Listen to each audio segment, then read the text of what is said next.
7 lessons Jehovah's Witnesses should learn from Tony Morris buying whiskey. Let's see what they are. Lesson number 1. Don't feel guilty if you cannot give money to the organization of Jehovah's Witnesses. Don't feel guilty if you can't give money this month or even this year. Because Tony Morris spent $850 just in whiskey. Whiskey. Something nobody needs to live, right? He spent $850 in whiskey. Okay, we don't know if it was his own money or if it was donation money, meaning your money. But let's say it was his own money. But why didn't he spend $850 for Jehovah's organization instead? Or why didn't he decide to buy cheaper whiskey and give the difference to Jehovah? And frankly, if he spent $850 in donations money, your money, to buy whiskey on a Sunday morning, do I really need to tell you what lesson you should learn from that? Well, in case you don't get it, you should never, ever, ever, ever give money to that organization again. Lesson number 2. Don't ever feel guilty again if you ever feel like spending some money on yourself instead of the organization. Because that day, again, Antony Morris chose to spend money, $850 of it, on himself and not on the organization. And he is an anointed brother. He's part of the governing body, for gracious sake. And you are really just a number. So please, please, next time you feel like spending money on yourself instead of giving it to this organization that has plenty of it, just do that. That's another good lesson to learn from Antony Morris buying whiskey. Lesson number 3, don't feel so guilty anymore if that Sunday you don't feel like going to the meeting or in service.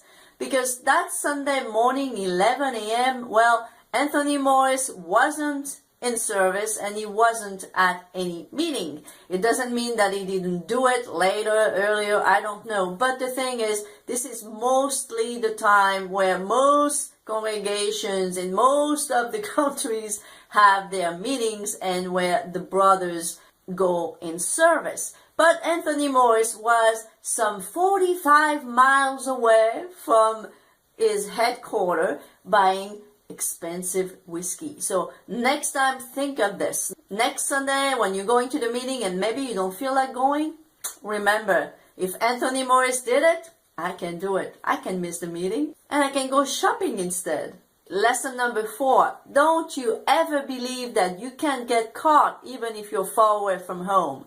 Again, Antony Morris that morning was some 45 miles away from his headquarters, thinking he was safe. Unfortunately for him, in that very store was an ex-Jehovah's Witness with his phone. The phone was actually in his car. He went back to the car, grabbed the phone, and went back into the store, and he did that video that's all over the internet right now. So we know that Jehovah's Witnesses culture is that they can snitch on other Jehovah's Witnesses if they see anything that is suspicious, even if it's nothing wrong really. So let's say you are doing something, and I encourage you to do it, whatever it is, that the organization is forbidding, and you feel like you're safe because you're miles away from your neighborhood, but don't think you are. You may not be as safe as you think. Just like Antony Morris thought he was safe, but he wasn't, was he? So that's the 4th lesson you should learn. Don't think that you are safe from Jehovah's Witnesses seeing you and snitching on you, even if you are 45, 50 miles away from your neighborhood. Lesson number 5, don't be so ignorant as to believe that Armageddon is tomorrow anymore. Because, again, 2 things. Either Antony Morris is really a drunk, and 12 bottles of whiskey won't last him very long. And in this case, he's got another level of problems. But let's say that he's a normal person. He's just an amateur of whiskey. And if he is, Whiskey is not something you drink 4 times a week. I'm sorry. Unless you are addicted to alcohol. Whiskey is a hard liquor. It's not like wine, okay? You don't drink whiskey like 4 times a week. If you drink whiskey once a week, that's plenty. So 12 bottles of whiskey, if he's not an alcoholic, should last him for years. Really. I have a friend in Scotland, and she's got also about 12 bottles of whiskey somewhere in her living room. And I went to see her 3 years ago, and then I went again last year. Well, when I went 2 years later, she pretty much had the same bottles still that she had 2 years earlier. And those bottles were not even full 3 years earlier already. So do you see where I'm going here? You can't drink 12 bottles of whiskey fast, okay? If you're not a drunk, that is. If he's a drunk, that's a whole different issue. But if he's not, that means he knows that Armageddon is not coming anytime soon. He's got whiskey for years. He's got whiskey for at least, if he's not a drunk, at the very least for 5 years right there. So don't you believe like a poor, innocent Jehovah's Witness that Armageddon is coming tomorrow, because it's not. Antony Morris is telling you it's not by buying his 12 bottles of whiskey the other day. Lesson number 6, know that if you are caught one day doing something suspicious, you will by no means be treated the same way a governing body member is treated. There is a Jehovah's Witness official letter in response to the behavior of Tony Morris that you can find online. And this is what the letter says. A Jehovah's Witnesses official response unofficially to Bottlegate. And it was a response to the critiques about the behavior of Antony Morris. And here's what it says. While I appreciate the concern of the brother who witnessed this, I also have some concerns about the assumptions made.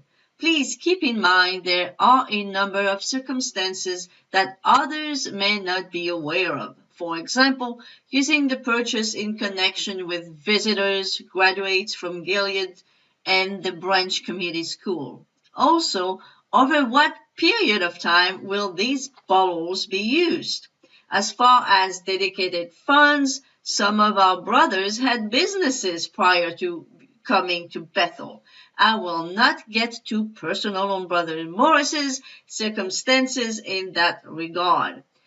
It does point out that our dear brothers are theatrical spectacle. So please assume the best of our dear brother.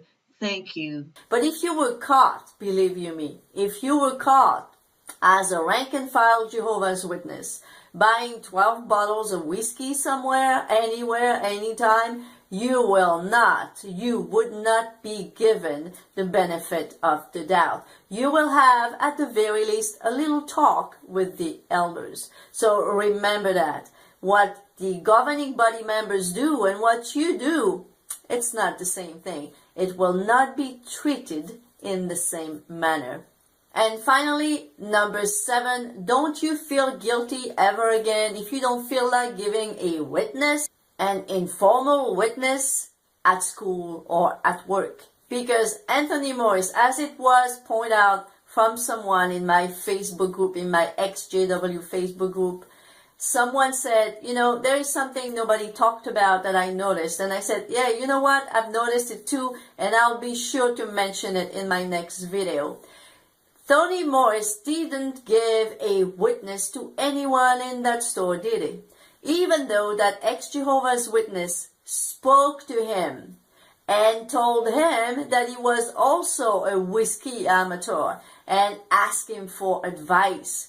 Did Tony Morris took advantage of that moment, took advantage of the fact that we are in memorial time to give him a track to do something, to witness about Jehovah God? No, he did not. So don't you feel guilty ever again if you are anywhere not wanting to witness about Jehovah because your own governing body member Tony Morris didn't either. I hope you enjoyed this video. If you did, like it, subscribe, share it, comment, and as always, I see you on my next video. Bye bye now.